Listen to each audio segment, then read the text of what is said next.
Bom, então, agradecer aí, Michael, pela oportunidade. Eu estou iniciando aí agora nessa questão de compartilhar o que a gente aprende.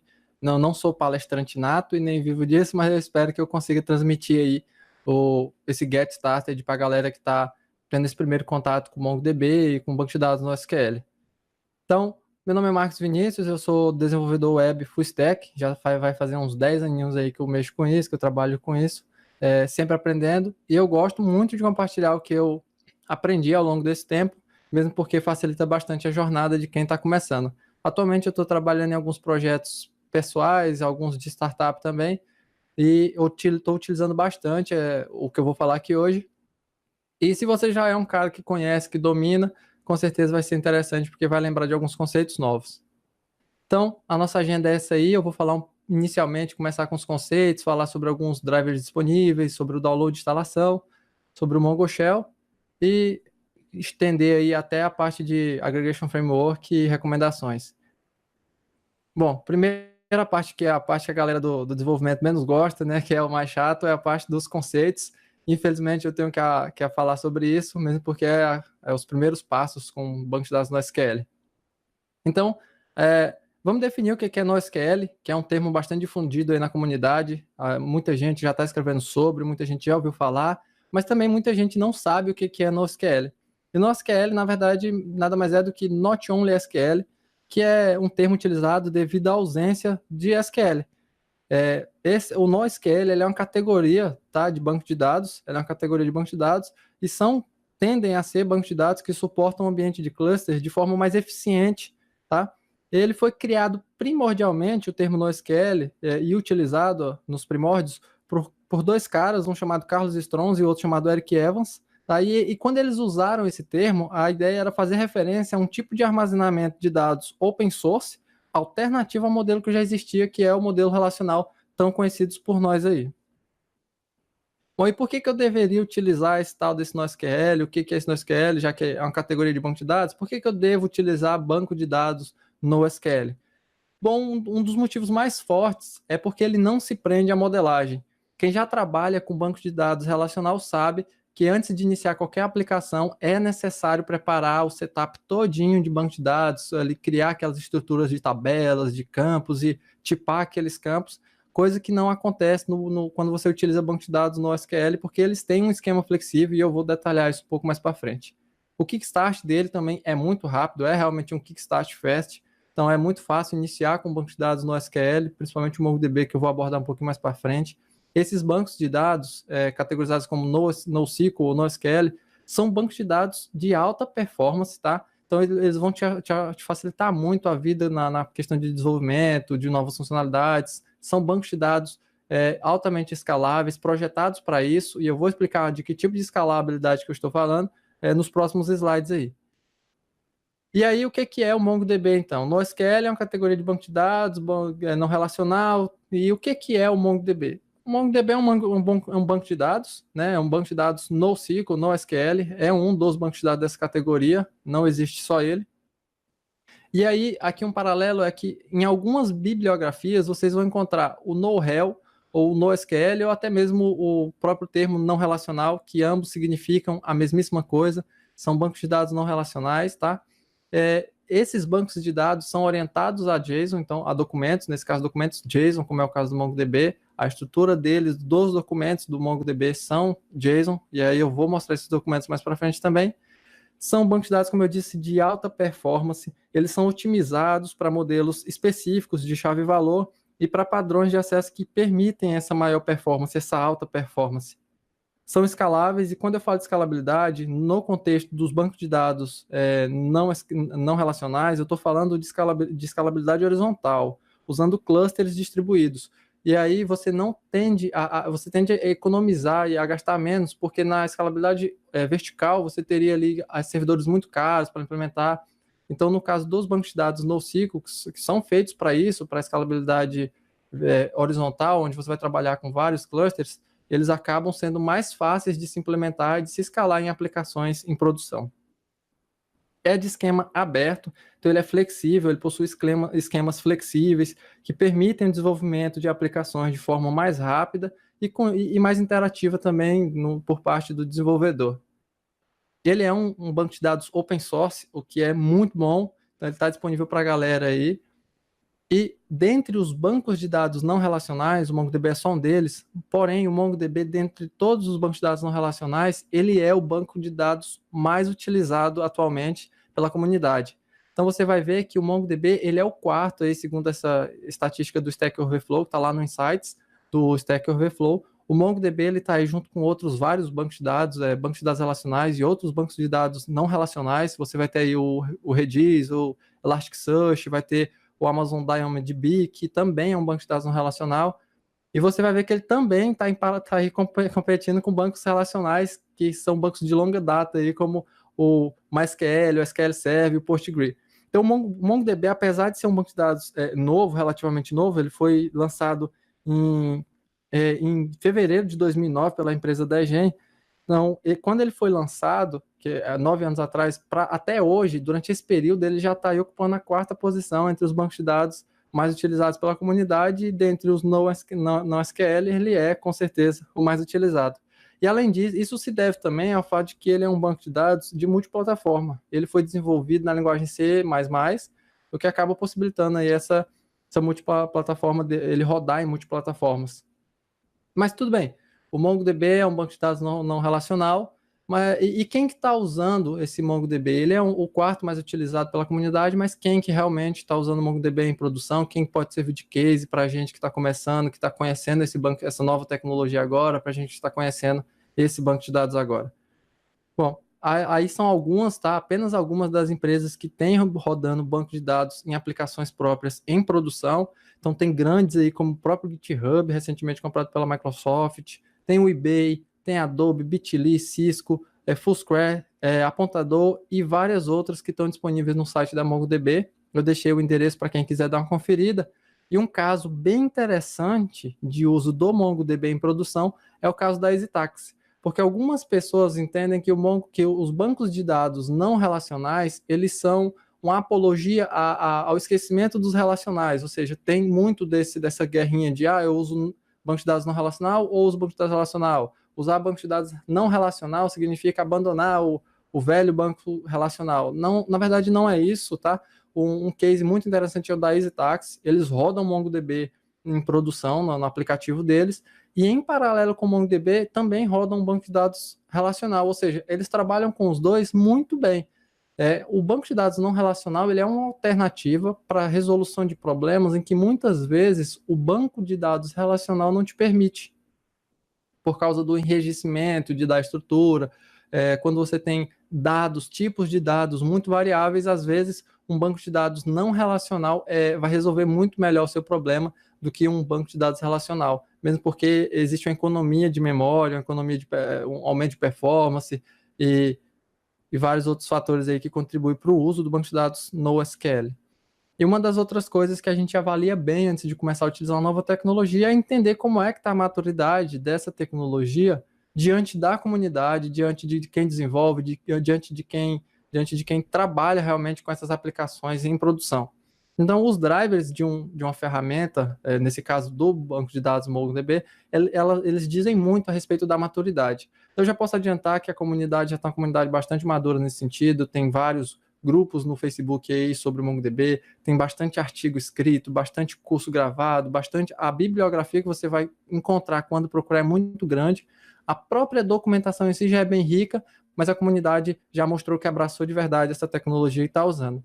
Então, para a nossa realidade, que é o que interessa, que é o desenvolvimento, nós temos drives aí para C++, para C, para Java, Python, PHP, para o Node, para o Ruby, para o Perl, e tem para outras linguagens também que eu acabei não colocando no slide, porque eu julguei que essas seriam as principais aqui. Então, o MongoDB ele já é um banco de dados que já tem uma maturidade interessante. Então, se você for abraçar o MongoDB, se for estudar o MongoDB, você não vai estar desamparado, porque realmente tem uma comunidade utilizando, já é um banco de dados aí consagrado no SQL, e é um banco de dados que já mostrou seu valor aí diante da comunidade de desenvolvedores. Então, esse é o modelo de documento utilizado pelo MongoDB. você vai ver que ele é sim um JSON, é isso mesmo, ele é um JSON. Essa é a estrutura de um documento no MongoDB, é uma estrutura de JSON. Por isso que ele tem essa flexibilidade de esquema, essa flexibilidade de dados. Ele aceita não receber alguns campos, receber outros. Então, tudo isso você faz o controle direto na sua aplicação. E basicamente o que você cria ali no banco de dados é um documento JSON para aquele registro que você está inserindo. E eu estou falando aqui de registro, estou falando de documento, estou falando de database, mas como é que seria um paralelo entre o banco de dados relacional e o MongoDB, que é um banco de dados não relacional? Esse paralelo, essa tabela já existe em bastantes bibliografias aí na internet, se você for procurar. Vai mudar pouquíssimas coisas, mas em suma, esse é o paralelo que a maioria faz. Então, você teria ali o que é no banco de dados relacional e o que seria no MongoDB. O índice é o índice, tá? A diferença é que no MongoDB ali, por default, o ID vem precedido pelo underline, e você tem um dado, um valor do tipo Object ID. Esse Object ID, ele nada mais é do que um dado que é gerado no momento da criação do documento, tá? Levando em consideração timestamp, endereço de máquina, enfim, para que não aconteça repetição. Então, por default, o MongoDB ele vai gerar um ID precedido pelo underscore e o valor vai ser do tipo Object ID. Na tabela que você teria ali, a famosa tabela do banco relacional, no MongoDB, o equivalente a isso seria as coleções. Então, você tem tabelas do banco de dados relacional e no MongoDB você tem coleções. Dentro de cada tabela no banco de dados relacional, você tem os registros. O equivalente a isso no MongoDB seria os documentos. Então, você tem tabelas que têm registros nessas tabelas e no MongoDB você tem coleções que cada coleção dessa vai ter um ou mais documentos dentro dela. E esses documentos são documentos JSON, conforme eu mostrei no slide anterior. E aqui, por último, vem a parte que diverge em algumas tabelas, tá? Mas no contexto geral é a mesma coisa. O famoso join do banco de dados relacional, ele pode ser equiparado aí a um documento incorporado dentro do MongoDB, e a chave estrangeira, a famosa foreign key, é nada mais do que uma referência dentro do MongoDB. Então, o MongoDB ele tem um modelo de referência, e eu vou falar um pouquinho sobre ele para frente, tá? Porque ele tem algumas diferenças na aplicação e no uso se comparado ao banco de dados relacional. Então, como eu disse, o start do MongoDB, ele é um start bem tranquilo de se fazer. Ele basicamente foi pensado para download and run. Então, você vai baixar e rodar o MongoDB sem nenhuma dificuldade. O download pode ser feito no site oficial da MongoDB, que é o mongodb.com. Então, eu vou acessar aqui para mostrar como é que é feito esse download. Então, é só acessar mongodb.com.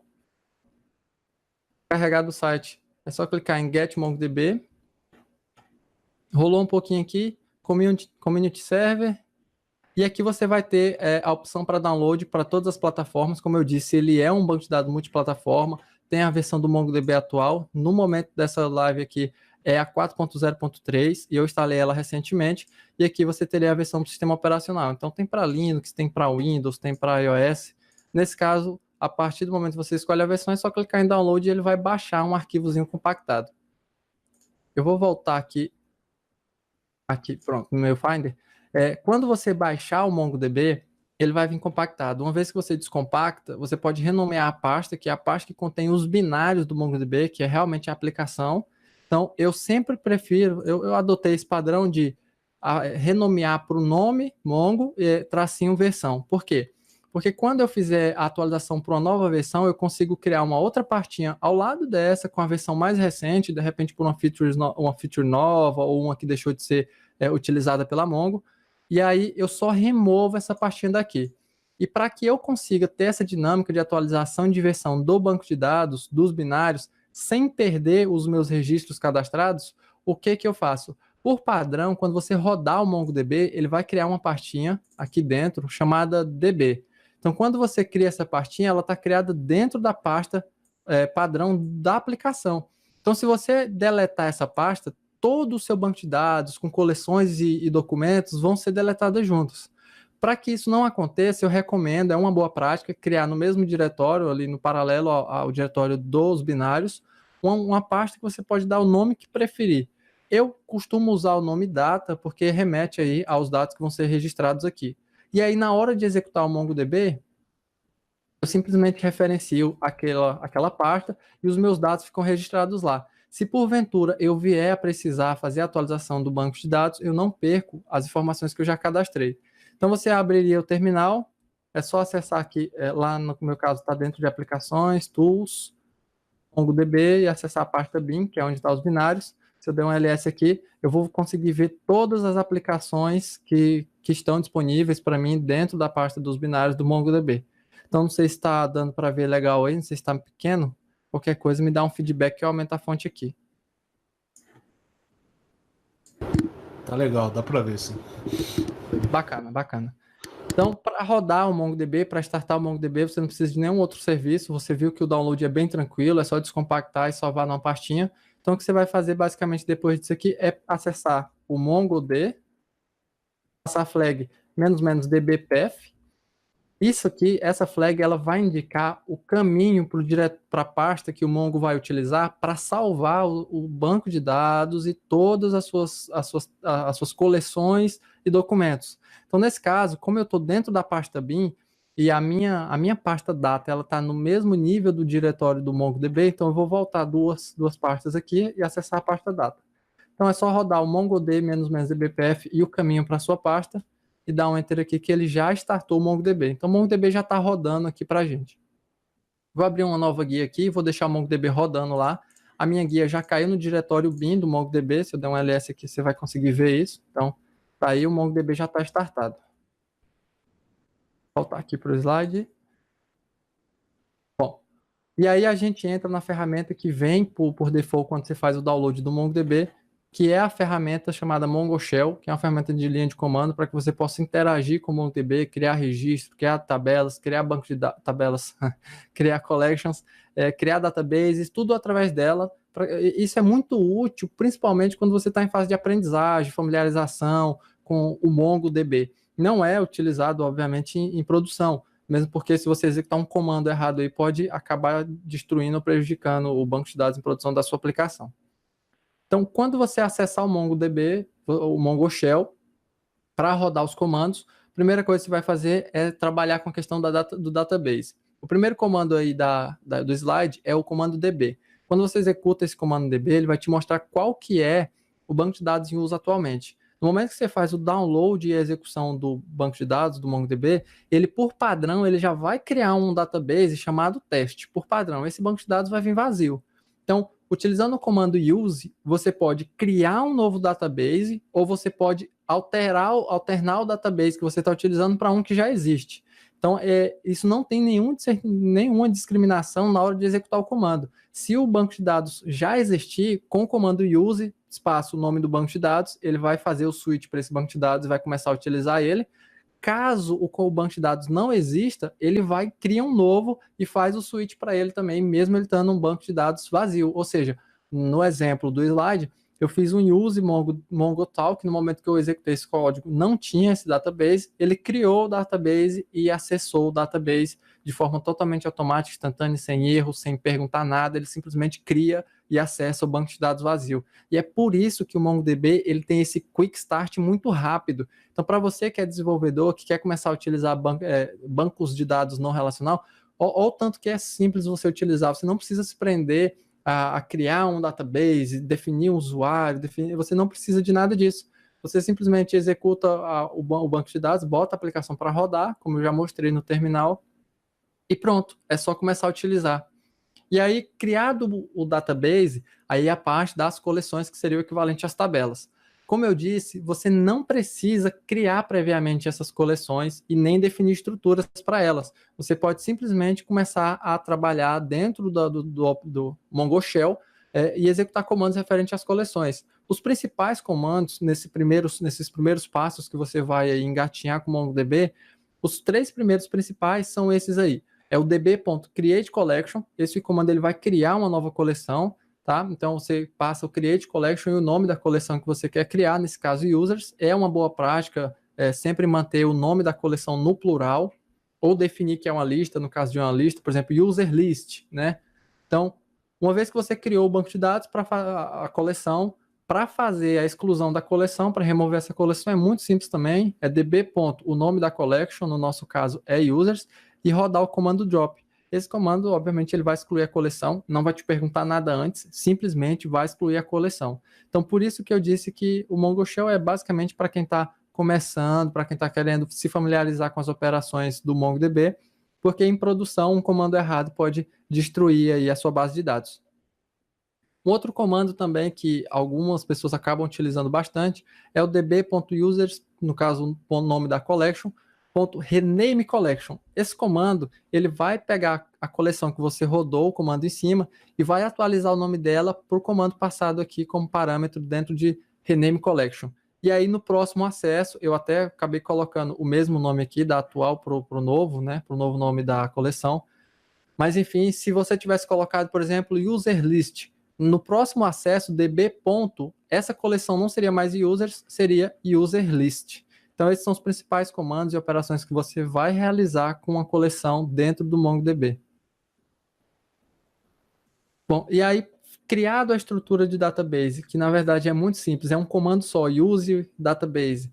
Criado as suas coleções, você vai cair aqui na parte de documentos. E uma das operações, as operações que a gente mais se atenta no início de qualquer, no startup de qualquer nova linguagem ou banco de dados, é a parte do famoso CRUD.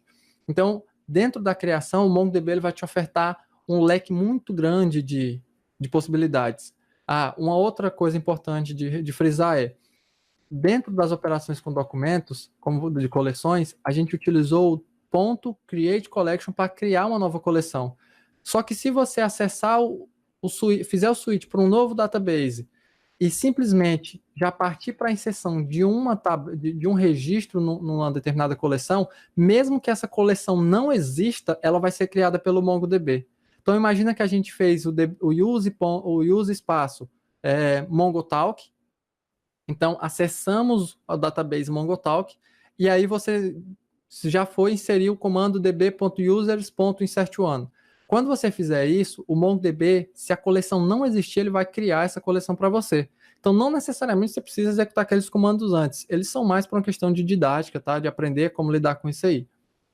Então, esse comando, insert1, ele é um comando que eu recomendo o uso fortemente, porque ele só te permite inserir um único registro, mas na frente eu vou te explicar por quê.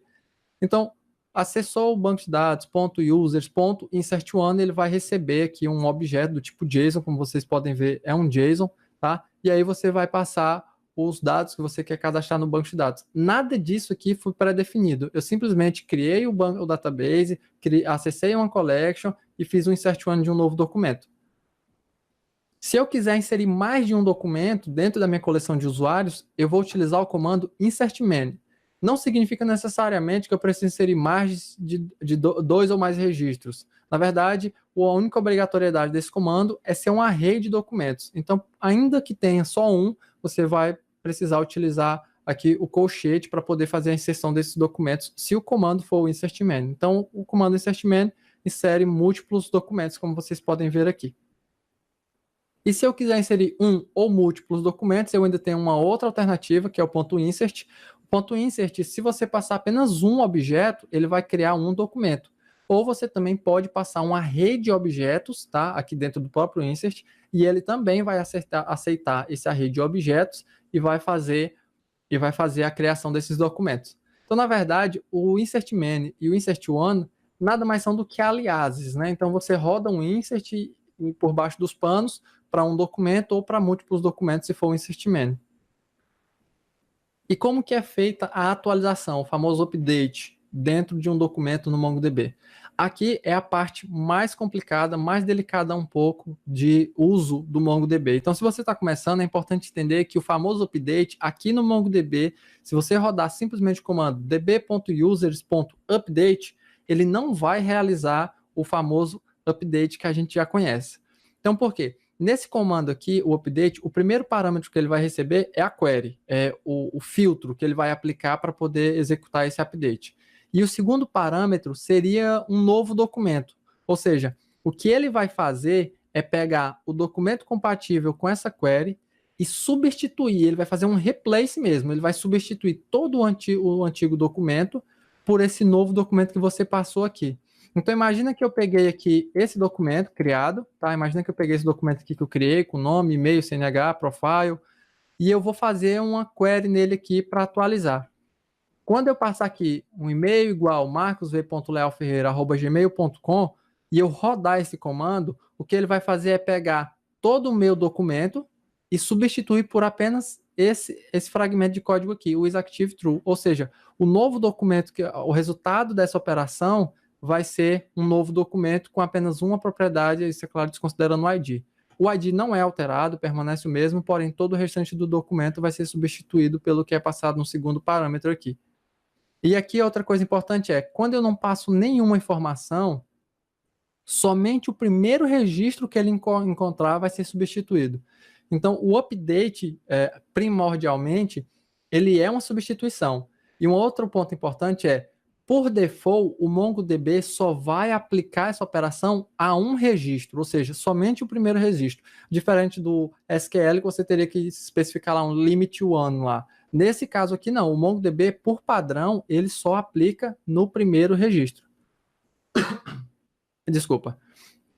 Então, se eu quiser aplicar o mesmo princípio, só que numa substituição orientada, por exemplo, eu vou aplicar um update no Marcos, e no meu registro, na verdade, do Peter Parker, e para isso eu vou querer que ele compare o ID. Então, eu só vou fazer a atualização naquele registro que tiver o underline ID igual a esse Object ID. Nesse caso, o princípio é o mesmo. Ele vai encontrar um registro, porque o Object ID só é um por registro, não existe duplos Object ID, não existe dois iguais, então vai ser só um. Então ele vai encontrar um documento e vai substituir todo esse documento que ele encontrar por esse novo documento que está sendo passado aqui no segundo parâmetro. É a mesma coisa, a diferença é que eu apliquei uma query aqui, um critério de aplicação dessa atualização. E se eu quiser fazer o update, só que em todos os documentos, por padrão ele vai pegar o primeiro, mas se eu quiser, se eu quiser que ele aplique isso em mais de um documento, em múltiplos documentos, em todos os documentos, nesse caso, eu passo aqui nas opções, eu habilito a flag mute como true. O padrão dela é false, então por isso que quando eu executo esse comando, ele só aplica no primeiro registro que ele encontra, e se eu passar mute igual a true, ele vai aplicar isso aí em todos os registros do banco de dados. E nesse caso, permanece. Ele vai substituir todos os registros por esse registro passado no segundo parâmetro aqui. Uma outra opção que você pode passar no momento do update é passar a flag upsert igual a true. O que essa flag faz? Ela vai buscar um documento que tenha esse e-mail aqui, tá? Então ele vai procurar o e-mail de um dos fundadores do GitLab. Se ele encontrar esse registro, ele vai substituir todo o registro por esse outro registro passado, por esse outro objeto passado no segundo parâmetro aqui, ou seja, dessa chave até essa outra chave, ele vai substituir tudo, ou seja, o novo documento vai ter apenas nome e isActive. Quando eu passo a flag upsert, se ele procurar e não encontrar nenhum documento com esse e-mail, ele cria esse documento. O upsert, ele busca um documento para atualizar. Se ele não achar esse documento, ele vai criar um novo. E aí, uma outra observação importante nesse ponto é que o upsert, ele não puxa o parâmetro da query, ou seja, o novo documento não vai ter esse e-mail. Por mais que não exista e você esteja passando ele como query, ele não vai ter o e-mail. Os únicos atributos que ele vai ter são os passados aqui no segundo parâmetro, que é nesse caso, name e isActive. Então, o resultado seria esse aqui, um novo documento com Object ID novo, e aí ele só teria o name e o isActive. E aí, se eu quiser fazer a substituição de múltiplos documentos, então, o updateMan, ele equivale ao update com a flag mute igual a true. Então, é basicamente a mesma coisa, é só uma outra forma de escrever sem precisar passar um terceiro parâmetro aqui, tá? Só muda isso. Então, ele vai pegar todo mundo que está ativo e vai substituir por todo documento que for compatível por um novo documento com apenas o atributo isActive igual a false. Se eu quiser fazer uma substituição unitária, e aqui vem a minha recomendação, por mais que o update só faça em um, eu sempre prefiro fazer, para questão sintática, utilizar o update one. Porque eu evito também ter que passar outros parâmetros, como por exemplo o upsert, então o update one ele acaba sendo mais coeso com a aplicação, ajuda na leitura do código, e para quem é programador sabe o tanto que isso é importante dentro de um sistema. Então, é a mesma coisa, tá? O mute igual a false, é a mesma coisa, ele vai fazer a atualização apenas em um documento. E nesse caso, permanece, ele substitui todo o documento. E aí é que entra o operador set. E se eu não quiser substituir todo o documento, se eu quiser só alterar o nome ou só alterar o e-mail, então o Mongo, pensando nisso, criou uma série de operadores, tá? Eu só vou falar nessa talk sobre o set mesmo, porque é só uma introdução sobre o MongoDB. E o set ele serve justamente para isso. Então, nesse caso, o update é realmente um update. No momento em que eu passo db.users.update e eu passo um critério dentro do novo documento, que seria o novo documento, eu utilizando o operador set, ele vai alterar em todo o documento compatível com essa query apenas o campo que eu especificar aqui. Então, o que esse comando está dizendo é, pegue todo mundo que está ativo e altere o status de ativo para inativo, para false. Ele só vai mexer nesse índice. Então, nesse caso, eu mantenho a integridade dos documentos e só altero um campo. É o que eu recomendo também, tá? Acompanhado do Update One, eu recomendo bastante a utilização do set para que você evite acabar alterando todo um documento que já tem lá várias informações que são fundamentais para o funcionamento da sua aplicação. Então, é uma boa prática utilizar os operadores, tá? Justamente por isso, para prevenir alterações que você não esperava ou não era o que você pretendia fazer por erro de script, de sintaxe, e isso acontece realmente em produção.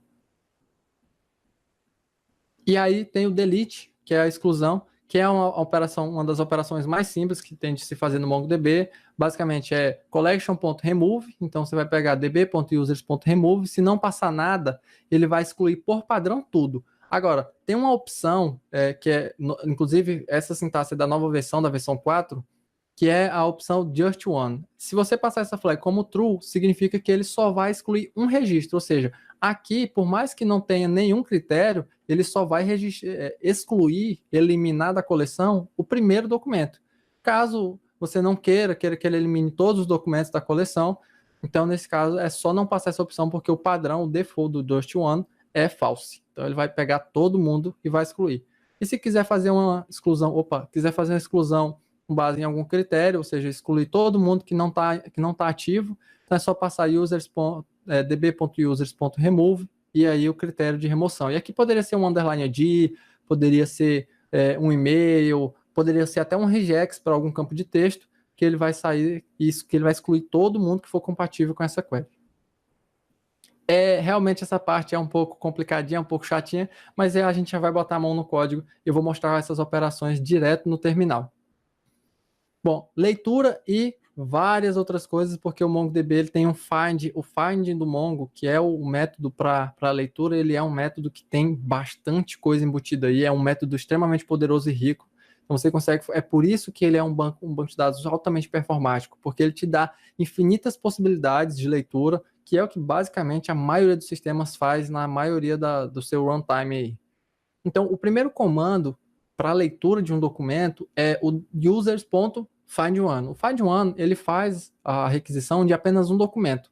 Se você não passar parâmetro nenhum, nesse caso eu estou passando e-mail, mas supondo que eu passasse chaves vazias, ele ia me recuperar o primeiro documento que ele encontrasse. Como eu estou especificando qual que é o que eu quero que tenha esse e-mail, ele vai me trazer o primeiro documento que ele encontrar com esse e-mail aí. Se eu quiser trazer um ou múltiplos documentos, eu vou utilizar o find. O método find simplesmente vai trazer um array de documentos compatíveis com a minha query.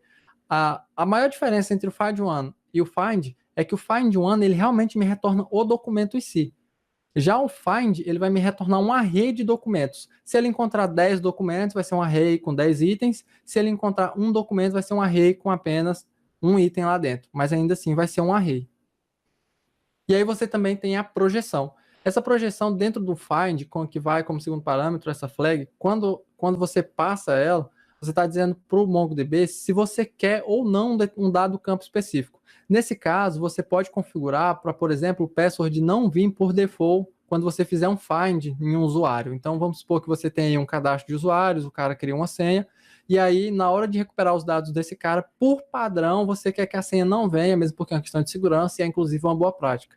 Mas aí, nesse momento aqui, não é assim que você faria, obviamente, mas vamos supor que nesse momento você vai fazer uma atualização de senha ou comparar uma senha num login, e aí você passa o password igual a true, ele vai trazer esse campo para você. Ou poderia passar, por exemplo, um name igual a false, então ele não traria o nome. E aí você pode aplicar para todos os campos aqui, true e false para os que você quer, true para os que você não quer que venha, false. E ainda tem mais. O find, como eu disse, ele te dá um leque de possibilidades. Você ainda tem o find one and delete, isso é um comando nativo do Mongo, então você vai passar um ID, por exemplo, uma query qualquer, e ele vai encontrar e remover esse documento, ou esses documentos, se forem compatíveis com a query.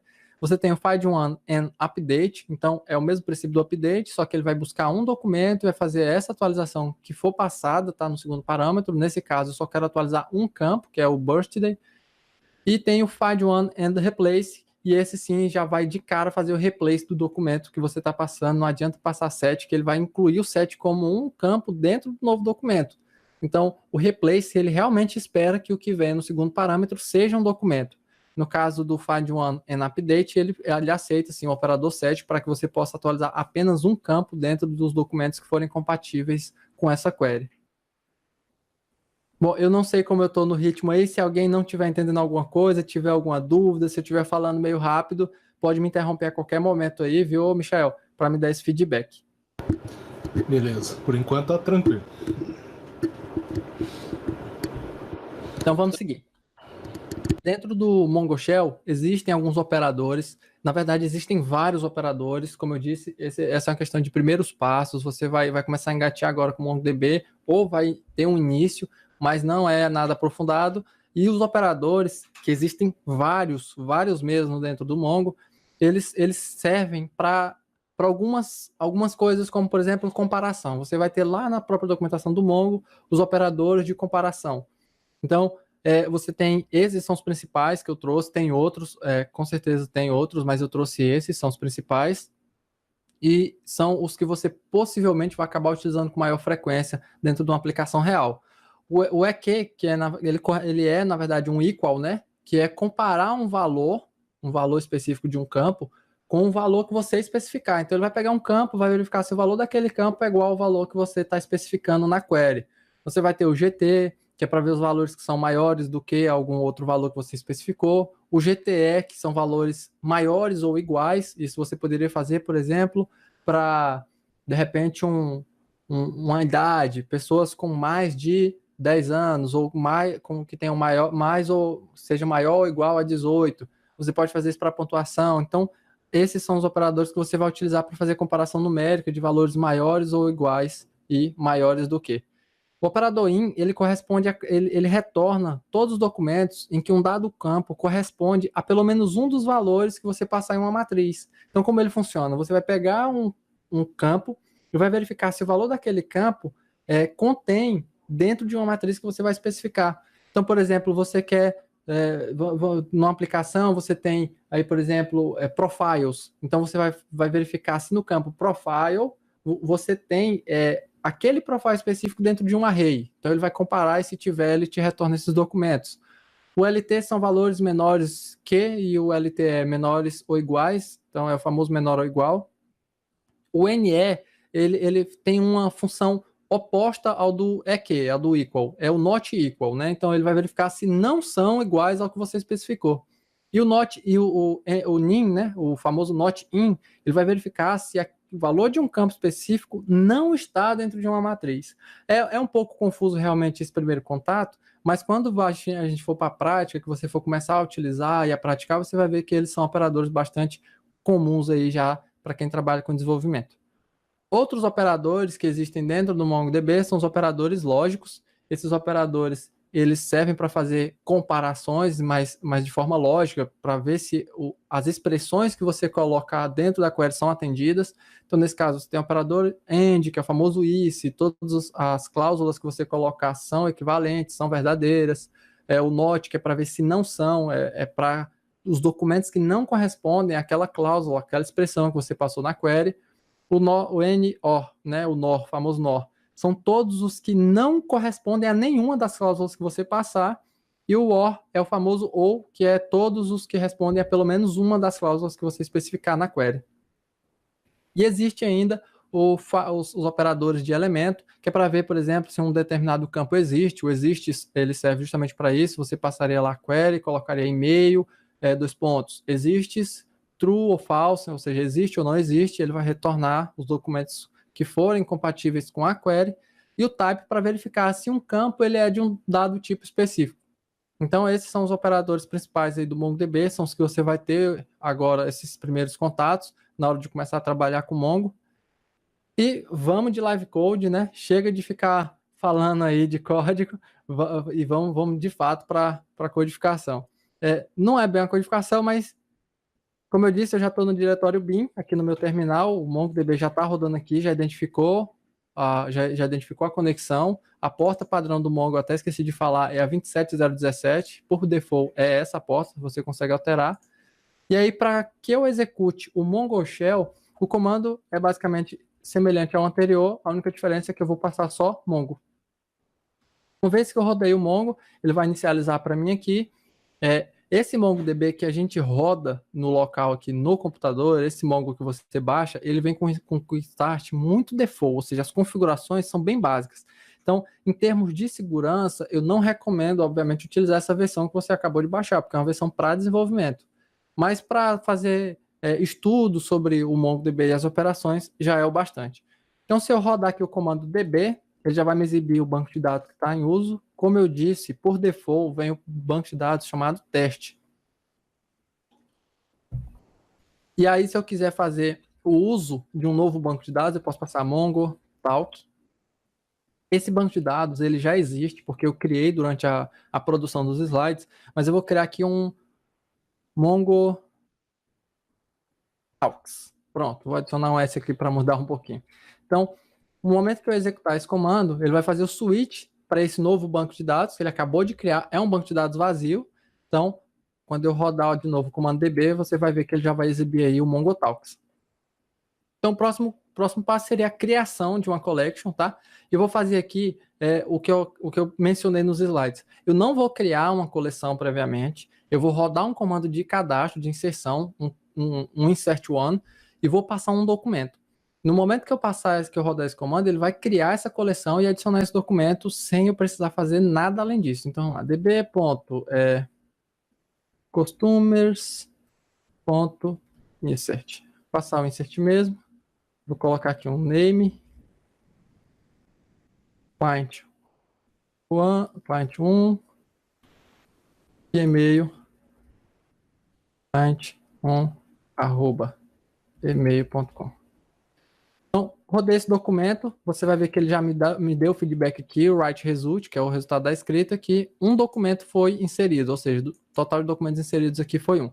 Se eu voltar aqui, db.customers e rodar um find, .prere, esse método, se eu rodar só um find aqui, deixa eu rodar para vocês verem o resultado. Se eu simplesmente rodar o comando find, ele vai me trazer dessa forma, é uma forma de string, né? Ele vai me retornar como se fosse uma string, então ele vai ocupar espaços, quebrar a linha só quando chegar no final, enfim.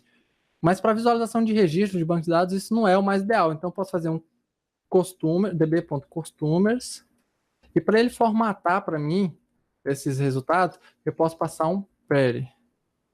No momento que eu faço isso, ele já traz para mim o documento já bem formatado e facilita até a visualização. Então, vocês viram que eu não criei aqui uma collection chamada Customers previamente para depois criar um registro e depois consultar esse registro.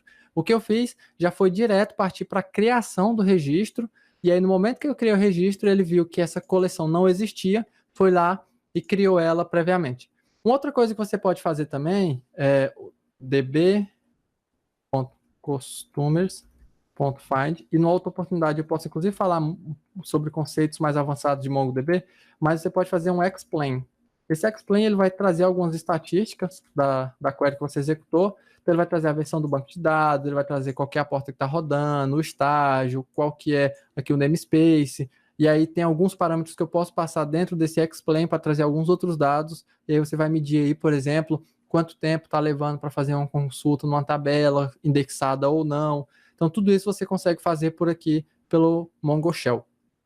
Então, vamos fazer aqui um db.users.insert. Vou criar um registro aqui, name. Sim. Como eu disse, o design, o esquema do MongoDB, ele é extremamente flexível. Então, o que eu posso fazer? Eu posso, dentro de name, passar um outro objeto com outros atributos. Por exemplo, name não. First name. Então, vai lá, meu name, o primeiro nome, Marcos Vinícius. E aí eu posso passar, por exemplo, um outro aqui chamado last, e eu vou passar o Leal, por exemplo. Depois disso, eu ainda posso passar aqui um e-mail. Então, marcos.lealferreira@gmail.com. No momento que eu executar, ele vai me retornar a mesma coisa que retornou anteriormente, quando eu venho db.users.findOne. O findOne, ele não aceita a propriedade query, o método query, né? Ele automaticamente já traz assim, então no momento que eu executar o findOne, ele já vai me trazer o primeiro registro que ele encontrar. Como essa tabela, essa collection só tem um documento lá dentro, ele vai me retornar só esse documento aqui. Se eu quiser fazer a alteração, só para mostrar aqui, tá? db.users.update, e aí eu vou fazer um update one. Qual que é o critério? Aí eu posso vir aqui copiar esse object ID, ou eu posso vir aqui e digitar. Como eu sei que só tem eu com esse e-mail, eu vou vir aqui, e-mail, ferreira@gmail.com, e aí eu tenho duas opções. Ou eu passo um documento novo aqui, conforme a gente viu nos slides, ou eu passo o atributo set, e aí dentro do set eu vou passar qual que é o campo que eu vou alterar e o novo valor dele. Então eu posso vir aqui, por exemplo, e passar aqui o meu e-mail agora, vai ser mvl@gmail.com.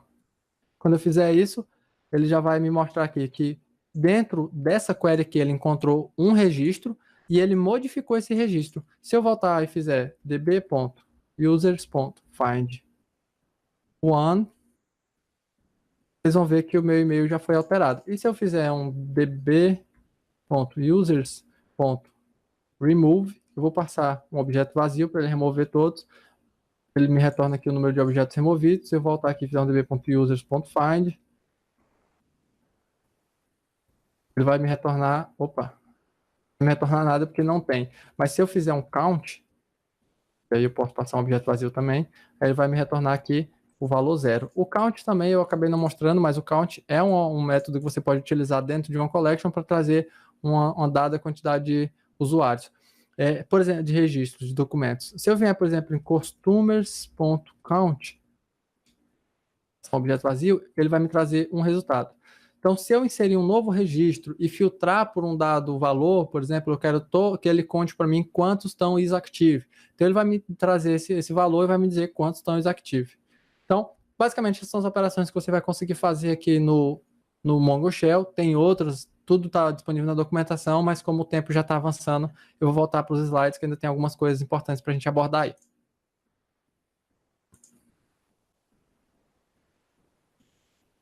Bom, um dos maiores dilemas quando você vai trabalhar com bancos de dados NoSQL, especialmente no caso do MongoDB, é essa questão de design do banco de dados, ou layout do banco de dados, enfim, como você preferir. Eu trabalho com incorporação ou referência? Bom, e a incorporação é quando você pega um dado documento e incorpora outros dentro desse documento para que não precise fazer várias queries para encontrar vários documentos de acordo com o relacionamento que eles têm. Como eu disse, no MongoDB você não tem relacionamento, você tem referência. Qual que é a maior diferença entre a referência do MongoDB e o relacionamento do banco de dados relacional tradicional? É que no banco de dados tradicional relacional, se eu criar lá um determinado campo, por exemplo, usuários ou autores, por exemplo, e criar um campo chamado posts, e eu associar esses dois campos através da chave estrangeira, no momento que eu tentar remover um dado usuário e ele já tiver algum post cadastrado, o próprio banco de dados vai me gerar um erro, vai lançar um erro dizendo que eu não posso fazer isso por causa da chave estrangeira e daquele relacionamento que foi definido lá na hora de esquematizar o banco. Já no MongoDB, se eu fizer essa referência, criar um documento e fazer referência ao ID de um outro documento, em outra coleção, eu posso remover qualquer um dos dois que o banco de dados não faz essa validação. Por isso que ele é tão flexível. Então, caso essa seja a sua necessidade, caso realmente seja necessário aplicar referência, você vai ter que fazer essa validação na sua aplicação.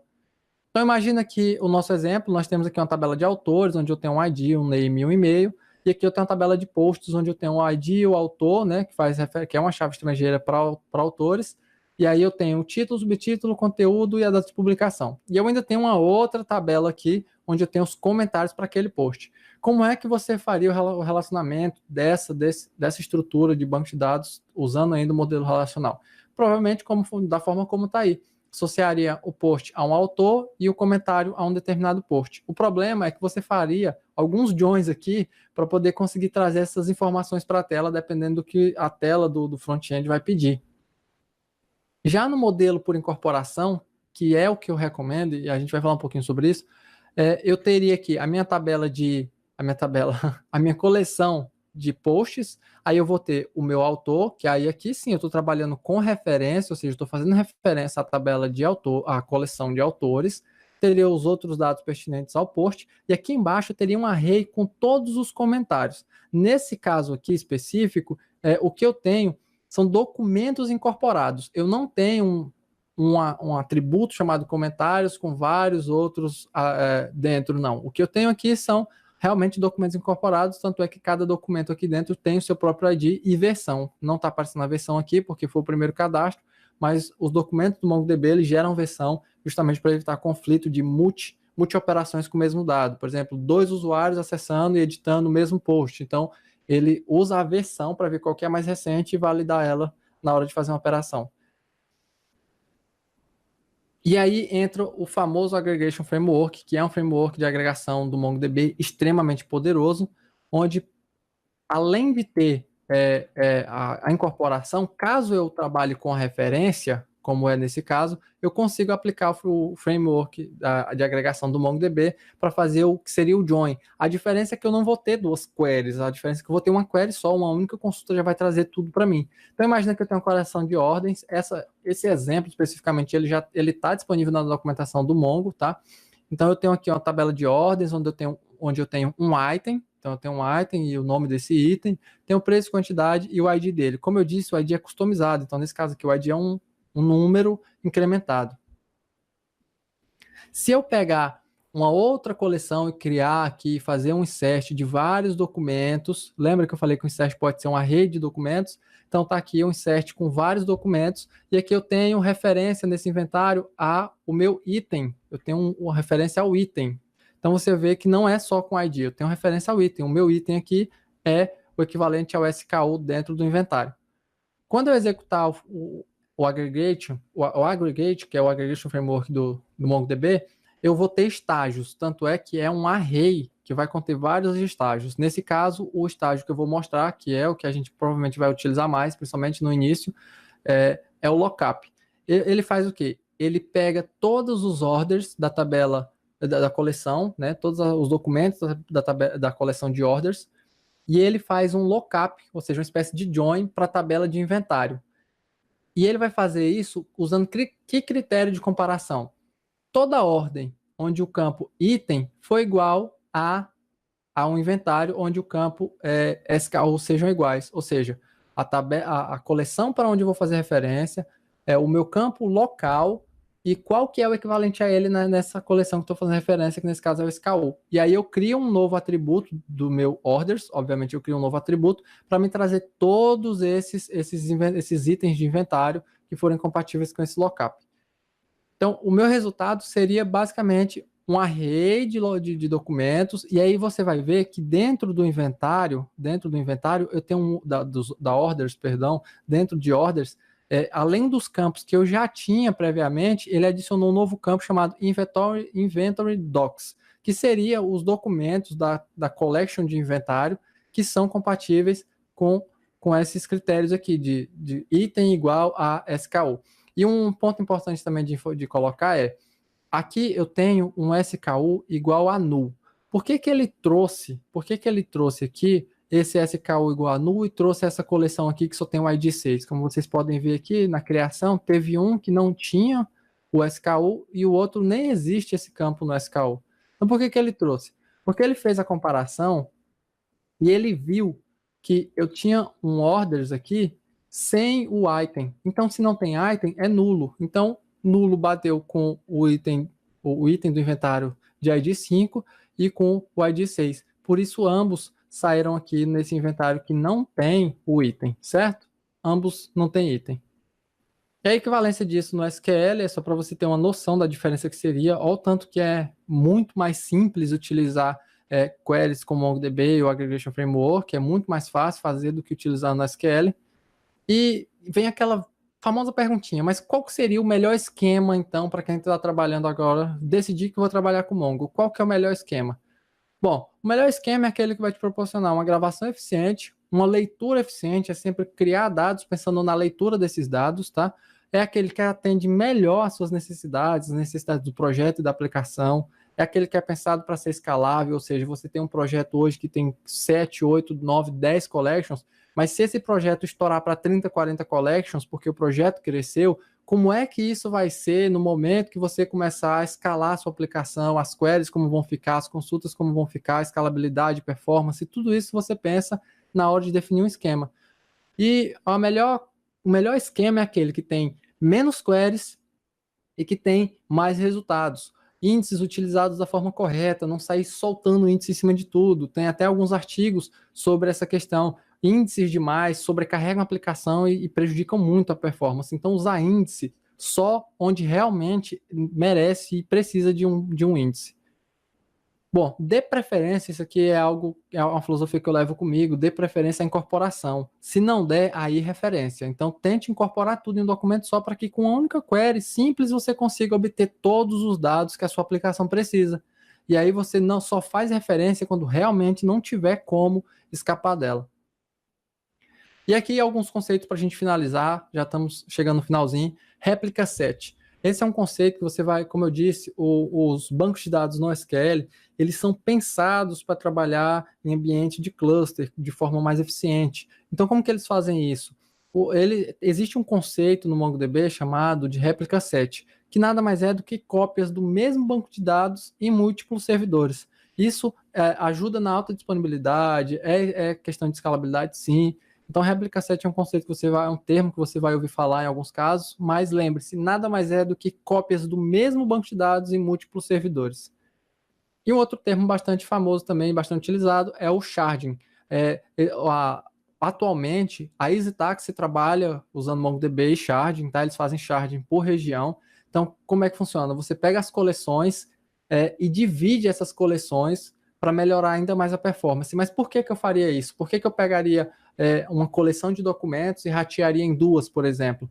Porque às vezes você tem bilhões de registros dentro das suas coleções e esses bilhões de registros estão prejudicando a sua performance, ou seja, o seu banco de dados está demorando muito para conseguir encontrar um único registro numa query simples. Então, para evitar isso, algumas aplicações já começam fazendo sharding, ou seja, dependendo do tamanho da aplicação, todo mundo que é do Brasil vai ser separado num servidor, por exemplo, numa collection, todo mundo que é dos Estados Unidos em outro. Então, existem várias formas de fazer sharding, várias formas de fazer agrupamento de registros, isso são conceitos mais avançados, que quem sabe, numa próxima vez, a gente não trabalha em cima deles.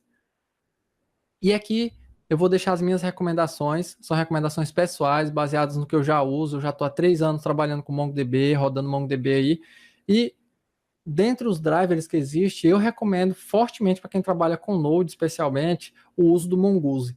O Mongoose é uma biblioteca extremamente poderosa para utilizar, para trabalhar com Mongo. Ela é simples de usar demais. Se você está aprendendo, não precisa se preocupar em aprender toda a esquematização, todos os códigos do Mongo, para depois utilizar Mongoose numa aplicação Node. Isso não é necessário. Você pode baixar o Mongoose e já fazer o get started com o Mongoose, porque ele realmente é muito simples e até te ajuda a compreender alguns conceitos ele ele escreve uma sintaxe interessante, e através do Mongoose, sim, aí você consegue aplicar validações, pré-definir alguns esquemas e tudo isso na parte do Mongoose. Essas validações só acontecem no momento que você bate nessa lib para fazer o registro, atualização ou exclusão de um dado registro.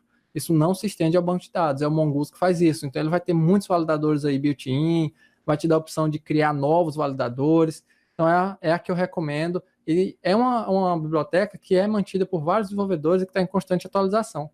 No momento que eu estou gravando aqui com vocês, a versão atual é a 5.3.3 e já é uma versão bastante robusta. Livros, eu recomendo esse livro, que é o MongoDB, Construa Novas Aplicações com Novas Tecnologias. Eu não estou recebendo merchan para falar desse livro, é só recomendação pessoal. Para quem está começando, é um bom livro, a linguagem é bem tranquila, é uma linguagem que todo mundo consegue assimilar, com exemplos bem didáticos, então você vai conseguir pegar alguns conceitos aí básicos para poder começar a trabalhar com Mongo. E, obviamente, eu não poderia deixar de recomendar a biblioteca, a documentação da própria MongoDB, que é facilmente acessada através de docs.mongodb.com, e aí você vai ter todos os conceitos e todos os guias e introduções e tudo que você precisa para poder trabalhar com Mongo de uma forma eficiente. Eles, inclusive, têm alguns serviços que é de database, mas o Mongo Atlas é o mais famoso. Só que na questão da documentação, eu recomendo fortemente que você acompanhe também por aqui, porque eles acabam sempre atualizando. Então, quando uma feature nova sai, quando uma acaba sendo descontinuada, tudo vem para cá. Bom, um novo paradigma exige uma nova forma de pensar. Trabalhar com esquema aberto, trabalhar com banco de dados no SQL é sim uma nova forma de pensar, é sim um novo paradigma de banco de dados, não tem como fugir disso. E no começo é realmente muito difícil você trabalhar essa questão de eu incorporo ou eu faço referência, eu coloco string ou coloco um array, eu faço uma ou duas collections, como que eu trabalho isso? Então, mas eu garanto que à medida que você for trabalhando, você vai ver que a coisa vai ficando mais fácil, mais facilitada, e aí você vai ver o tanto que isso potencializa e aumenta a produtividade de uma aplicação, principalmente na questão do desenvolvimento aí. Bom, eu queria agradecer novamente a Michelle pela oportunidade. Espero que todo mundo tenha conseguido entender o que eu falei. Se não conseguiu, eu peço desculpas se atropelei alguma coisa, expliquei mal outras. Essa é a primeira vez que eu falo de MongoDB, mas, como eu disse, eu já trabalho com ele aí há um pouquinho de tempo, já há uns 3 anos.